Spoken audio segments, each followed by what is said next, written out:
मेरो चाहिँ मलाई अरूसँग नदासु चाहिँ म रुवान होइन ऊ चाहिँ सिकियोस् मलाई के को मतलब त्यसो भए मेरो साथीको बाउआमाले मेरो साथीहरूलाई जे भन्नु त्यही जस्तो पनि के दिन्छ आफ्नो भन्छ एउटै लुगा एउटै जुत्ता घुम्न जान पनि लाजै पर्छ भैया तिमीले एउटा सामान ट्राई गर न कस्तो सामान फेरि म गर्दिनँ है गर दामी हुन्छ क्या होइन के हो त्यस्तो सामान दामी फेरि हुने यो हेर त दामी रिल्याक्स चिल हुन्छ त्यसले बाउले त खायो अब मलाई पनि खानु भयो के भगवान मेरो फुटेको कर्म आयो नि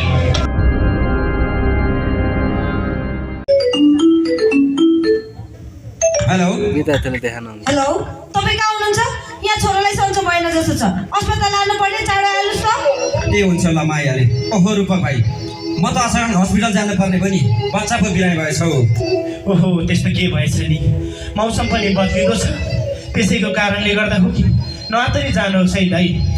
ल हुन्छ भाइ अहिले ठेकेदार आउनुहुन्छ खबर चाहिँ नबिर्सी गरिदिनुहोस् है त हुन्छ दाइ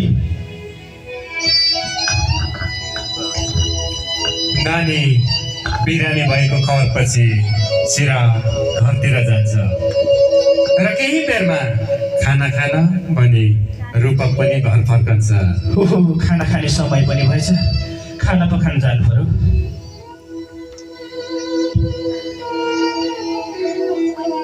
यसरी नै दिन हप्ता महिना गर्दै वर्षौँ बित्छ दुवै परिवारका छोराहरू स्कुलमा जिल्ला स्तरीय पढ्ने भइसकेका हुन्छन् भाग्यवश रुमी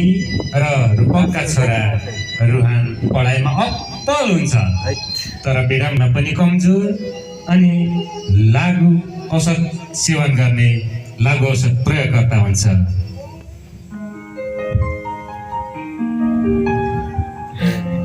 लु राम्रोसँग स्कुल जानु है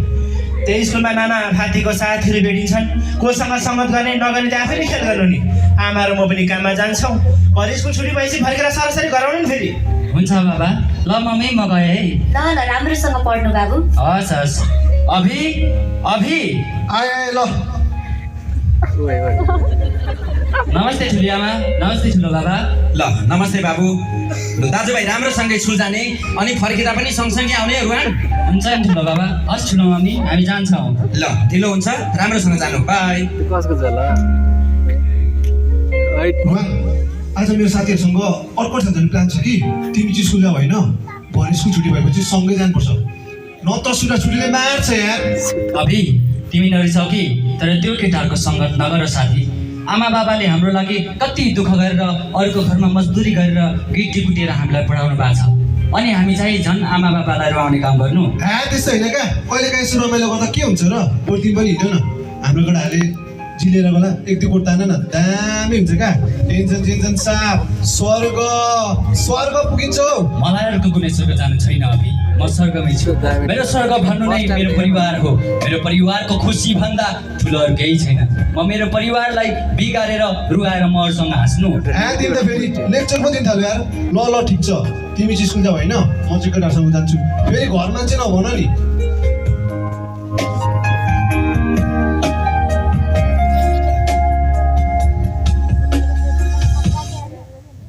अभि साथीहरूसँग भेट्छ र लागु औषध सेवन गर्न थाल्छन् नसाले छुन थालेपछि गफिन थाल्छ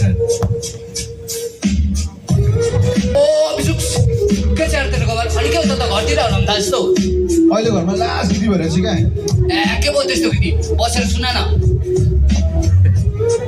ओइ मलाई त आजभोलि घरमा लास्ट किस गर्छ यार कहिले यो भएन कहिले त्यो भएन कहिले यो गर कहिले त्यो नगर रात दिन कता सुन्दा वाक्कै लागिसक्यो कहिले काहीँ त घर छोडेर चल्दियो जस्तो लाग्छ फेरि कहाँ जाउँ जस्तो लाग्छ चुपचाप लाएर बसिन्छु खाली पढाइ फ्युचर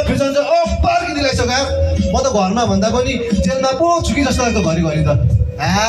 कस्तो लुरे कुरो गरेको हौ तैँले म त घरमा ल्याङ गरेर ड्याङडुङ हान्दिन्छु त मलाई बाल त्यही त कस्तो डरपकै हो अभि त एक दिन घर फुल चार्जमा जाएन अनि कुरा गर्न तेरो डर कहाँ जान्छ जो बुझिस् त्यसपछि तँलाई कसैले केही गर्न सक्दैन यहाँदेखि त तरी हिरो हुन्छ केटा सकिसक्यो सर्न भन्नु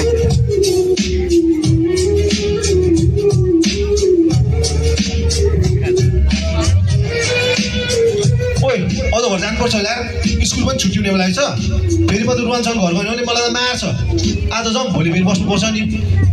ल ल तर भोलि चाहिँ तैँले पैसा लिएर आएछ नि फेरि आजसम्म हाम्रो पालो भोलि तेरो ल म कोसिस गर्छु नि कहाँ कोसिस गर्छु भनेर हुन्छ त्यहाँ जसरी पनि लिएर आइज नि फेरि मेरो घरमा त लाज गर्छ यार पैसै छैन भन्छ नि कसको बाबाले पैसा छ भन्छ हौ अलिअलि त लुगा राखेकै हुन्छ नि सेक्री निकाल्ने न ल धेर सिका पढाइको सामान किन्नु पर्छ भनेर लिएर आउँछु न त 100 रुपियाँ पर्ने सामान 300 रुपियाँ पर्छ भनेर लिएर होला पढाइको सामान किन्नु पर्छ भने त आकाश मिस सर्भिस गरे यार यो हो नि त तरिका साथी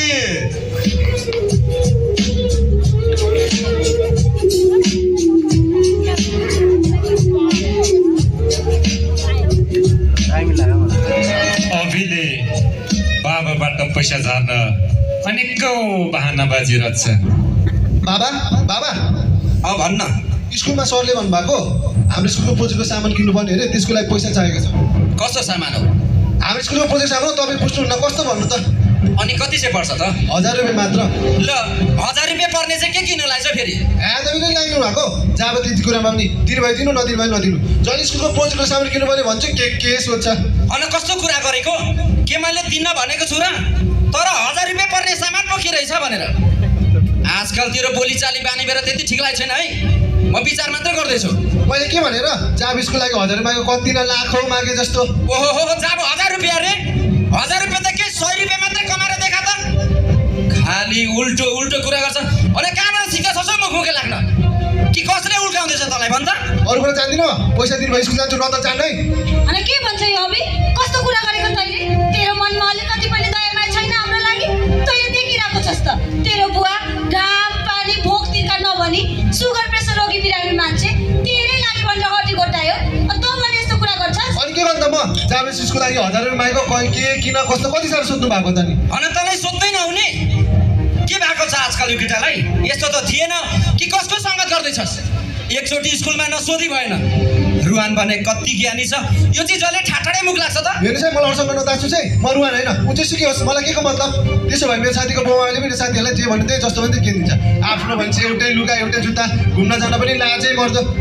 हेर बाबु तेरो साथीहरूको बाबामा पो हुने खाने छन् र जे भन्यो त्यही जस्तो भन्यो त्यस्तै किनिदिन्छन् त हामी त ज्याला मजदुर गर्ने आज के खाऊ भरे के खाऊ भन्ने उता खाने आमा बाबा पर्यो के गर्छस् त बाबु हामी जति नै गरिब भए पनि बाबाआमाको कर्तव्य पुरा गर्यौँ जस्तो लाग्छ भलै सबै इच्छा आकाङ्क्षाहरू पुरा गर्न सकेन होला तर यसको आवश्यकताहरू जहिले पुरा गरेका छौँ आफू बिरामी नभनी भोक भोकै दुःख गरेर यसकै पेट भर्यौँ हामीले पढ्न पाएनौँ छोराले राम्रोसँग पढोस् भनेर ज्यादा मजदुरी गरेर भए पनि पढायौँ छोराछोरी जन्मेपछि त्यो बाउआमाको गर्दै नि कि जन्मै नदिनु म रोगी भए किन चाहिँ मरिनछु भनेको त आज यही दिन देख्नलाई रहेछ म ढलिहालेँ भने यसको हालत के हुन्छ भनेर रात दिन पिर हुन्थ्यो आखिर भएको एउटै सन्तानले पनि बाबाआमाको दुःख बुझ्दैन भने अब मैले बाँचेर के गर्नु के बोल्नु भएको तपाईँ त्यस्तो मुखमा जे आयो त्यही नबोल्नुहोस् न कहिले काहीँ त बोलेको कुरा पुरा हुन्छ भन्छ छोरीले त ढङ्ग टिपेन तपाईँ पनि यस्तो कुरा गर्नुहुन्छ अनि के चाहिँ गरौँ त म जसको लागि सारा जीवन दियौँ त्यसैको गुण लागेर होला आज उसैले नै रुवाउँदैछ त त्यसको म त चल्दै गई अबि ठिक छ तँलाई जति लाग्छ दिउला आखिर नदिने भनेको पनि त छैनौ एकैचोटि 1000 रुपियाँ मागिस् र पो तेरो बुवाले सोधेको तँलाई सोध्नु पनि नहुने दुःख सुख ऋणै काटेर भए पनि तँलाई पढाइकै छौ क्यारे तेरो पढाइको कुनै पनि काममा रोकेको छैन लैजा तर त्यहाँ राम्रोसँग पढेको चाहिँ हुनुपर्छ नि फेरि ल कति नआउँदो रहेछ ठुल्ठुलो स्वर गर्छ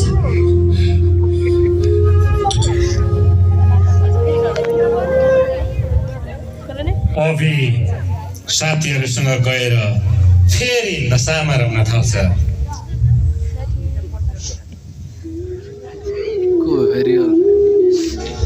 ओ अभिपाटी कहाँ हराउँदैछ भन्ने बल्ल थाहा भयो नि को हो त नयाँ छ त यार आएकी दिन मेरो मेगा हो अनि हिजो भनेको लैस अहिले यार घरमा सुटोसँग ऱ्याक भएर यार बल्ल 1000 रुपियाँ लिएर आएको पनि अहिले सामानको भाउ बढेको छ 3 फाल मात्रै दियो नि यार ल छिटो छिटो सामान हानिदिउँ मलाई चाहिँ जहिले हतार हुन्छ होइन अनि सामान खानु हतार त हुन्छ त छिटो छिटो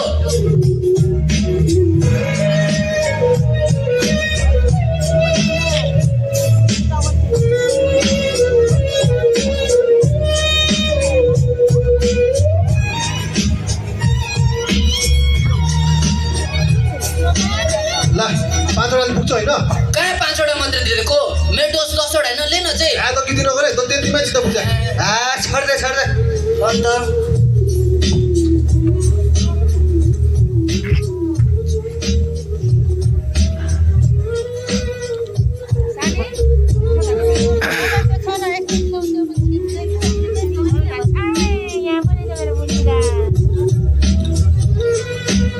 हेलो मेगा तिमीले एउटा सामान ट्राई गर न कस्तो सामान हो फेरि म गर्दिनँ है गर दामी हुन्छ क्या होइन के हो त्यस्तो सामान दामी फेरि हुने यो हो हेर त दामी रिल्याक्स चिल हुन्छ छ्या तिमीले यस्तो खान्छौ र अनि के भन्छ म घरमा जाने बित्तिकै सुटोले किचिन थाल्छ अनि म त्यही खाएर चाचमा बसिदिन्छु तिमी पनि ट्राई गर न हेर अब दिनमा तिमीले ट्राई गर्न भने हाम्रो कुरा कसरी मिल्छ अरूले भने मायामा ज्यान दिन्छ तिमीहरूले मेरो लागि यति पनि गर्दैनौ यति पनि खाँदैनौ के तिमीलाई माया गर्दैनौ भन त ल नि त ल तिम्रो लागि खाइदिउला ओके ल त खाइदिउँ नि त एकछिन 500 को खाऊ न ठिक छ सर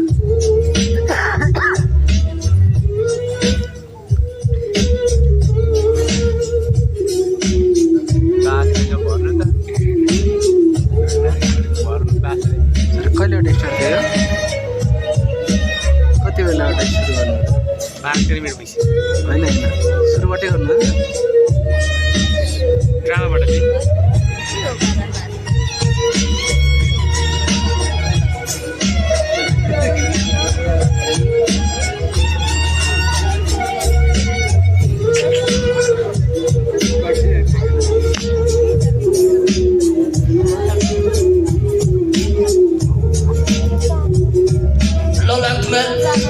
दामी हो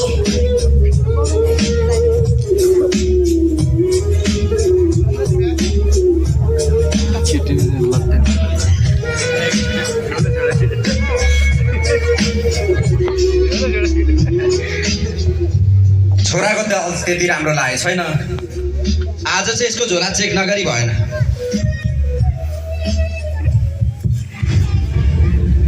ओभीको झोलामा चिरागले लागु औषध भेट्टाउँछ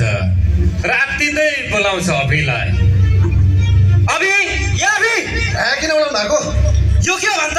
तेरो झोलामा त गाँजा गोटी पो छ त तेरो हावभाव देखेर पहिलेदेखि शङ्का त लाग्दै थियो तँलाई यही सिकाउनु स्कुल पठाएको हामीले होइन के भयो किन कराउनु भएको यत्रो ठुल्ठुलो छोरले अब के चाहिँ हुन बाँकी रहेर यी छोरा त डाक्टर इन्जिनियर सबै भइसकेछ त अबि के तेरो पालो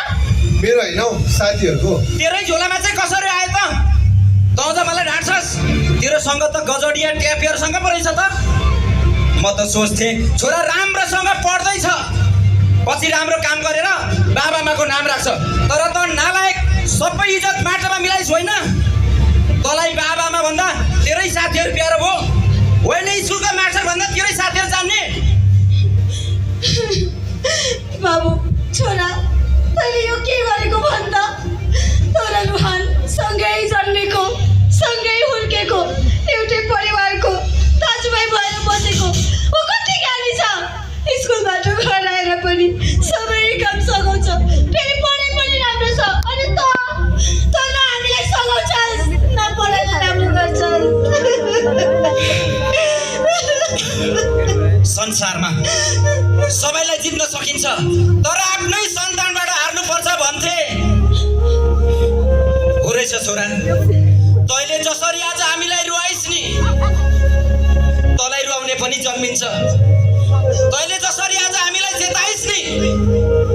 तँलाई चेताउने पनि जन्मिन्छ त संसारै जित्छु भन्ठान्लास् तर तँलाई जित्ने तेरो छोरा छोरी पनि अवश्य जन्मिनेछ त्यो समय अवश्य बाबाआमालाई याद गर्नेछस् तर के गर्न सक्छस्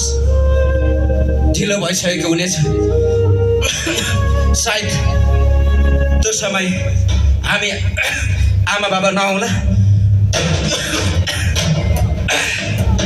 के भयो बाबालाई पेसा ल्याएर डिस्टर्ब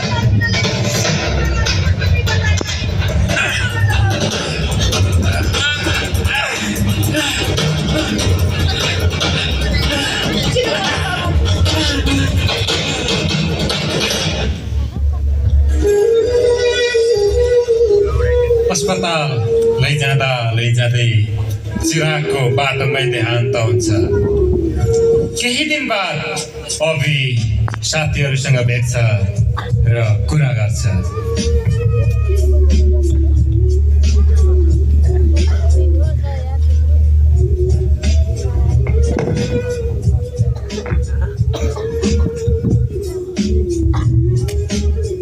नखडाहरू आज चाचमा हो क्या हो अनि मेगा ती पनि यही यार बारीबाट दामी माटो लिएर आएको छौँ भरिभरि फेरि हान्दिउँ न। हान्दिनँ म अब त सुतिन चाहन्छु कुरा हो घरमा लास्ट चलाउनु थालेछ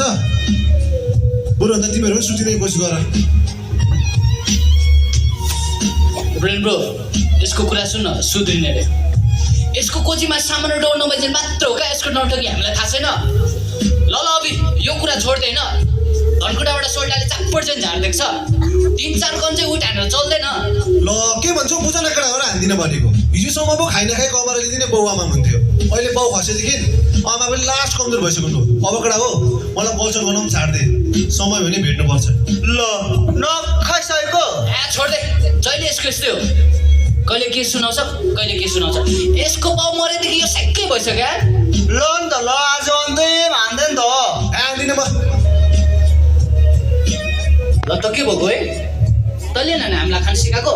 अनि यो बहिनी पहिला कस्तो सोचिदियो तैँले न बिगारेको अहिले आएर यस्तो सोचको कुरा नगर्ने फेरि। ल आज चाहिँ अन्तिम हान्दिउँ भोलिदेखि त जेसुकै गर बाल हामीलाई। तिमी के भएको हँ तिम्रो न मलाई खान सिकाएको अहिले आएर खादिनु भन्छौ ल खाऊ खादिनै ए खाऊ न खानु र खादिनै छिटो खाऊ भनेको सुनेन ल खाऊ ल त ल तिमीले भनिहाल्यौ आज जे खाइदिन्छु।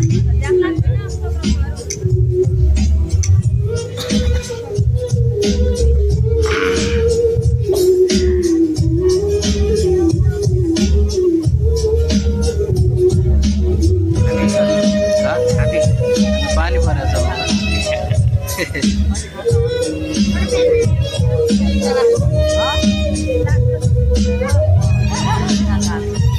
पछि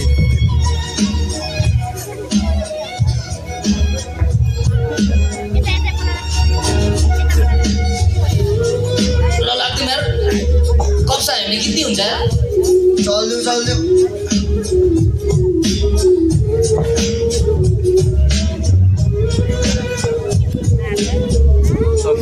कडक एक्टिङ गर्दो रहेछ।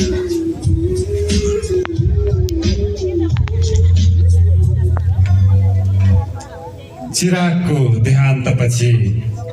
चन्दालाई घर व्यवहार चलाउन निकै कठिन परिरहेको हुन्छ। यसैबीच चन्दा रुमीको घर पुग्छिन्। रुमी बहिनी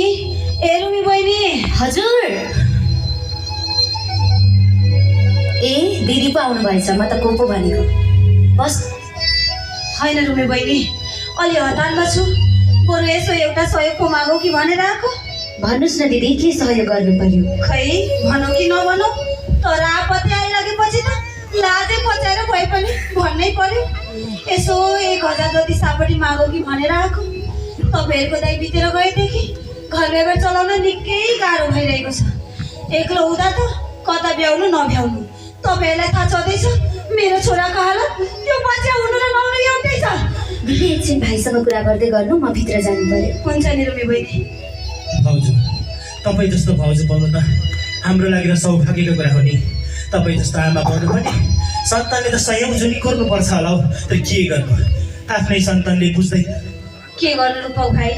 छोराछोरी जति नै बिग्रे पनि खराबै भए पनि माया लाग्दो नै रहेछ। छोराछोरी लोलो लङ्गडो नै होस् आँखा नदेख्ने नै होस् आमा बाबाको मन नहो माया मारेर हिँड्न सकिँदैन रहेछ। तर त्यस्तो कुरा छोरा छोरीले कहाँ पुग्छ र रूपक भाइ भाउजू भो अब नरुनुहोस्। तपाईँको ठाउँमा अरू कोही भएको भए सायद यतिखेर बिग्रिसक्थ्यो होला, लत्ता छाडिसक्थ्यो होला। तर तपाईँ त अहिलेसम्म आफ्नो घर व्यवहार थामेर आफ्नो घरको इज्जत बचाइरहनु भएको छ नि। तपाईँबाट त सबै इच्छाले पाठ पो सिक्नुपर्छ त भाउजू। तपाईँ जस्तो भाउजू पाउँदा तपाईँ त हाम्रो लागि प्रेरणाको स्रोत हुनुहुन्छ नि भाउजू। ए रुमी हजुर त्यहाँभित्र पैसा राखेको थिएँ, ल्याएर देऊ भाउजू। अब म पनि कामतिर जानुपर्ने छ, हजुर पनि बिस्तारै फर्किनु होला होइन? हुन्छ नि रूपक भाइ। लिनुहोस् दिदी। बहिनी तपाईँलाई धेरै धेरै धन्यवाद। हुन्छ भाउजू, धन्यवाद।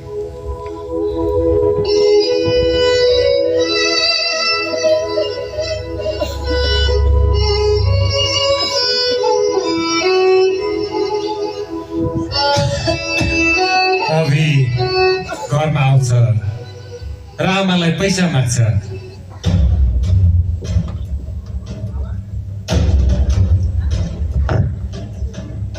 आमा आमा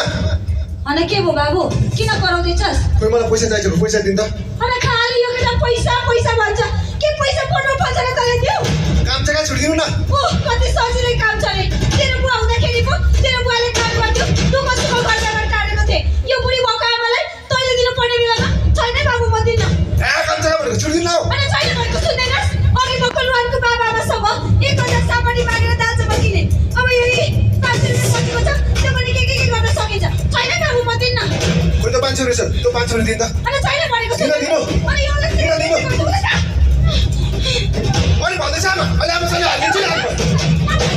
कस्तो होला छिरालाई जन्म दिएछु, यसले बाउले त खायो, अब मलाई पनि खाने भयो। हे भगवान्, मेरो फुटेको कर्म। आयो नि।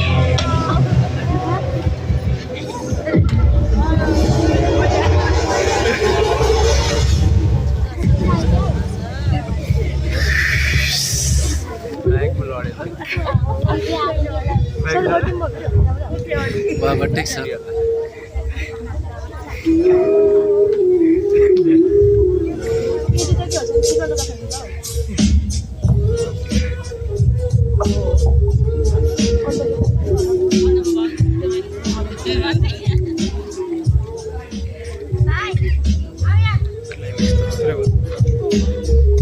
पहिला आज घरमा सुटिसकेको कच पर लास्ट के भइरहेछ क्या। छोड्दै सबको त्यस्तै हो।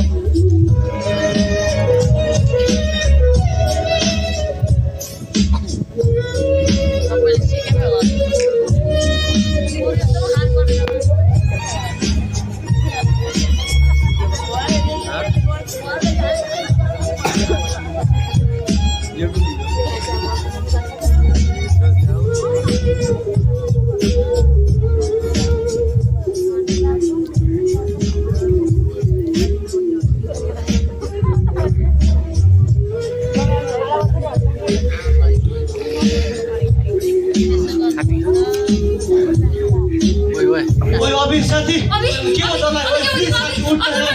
अभि साथी उठ्नु। मोटी भयो क्या लाई? ओ अभि मरे क्या?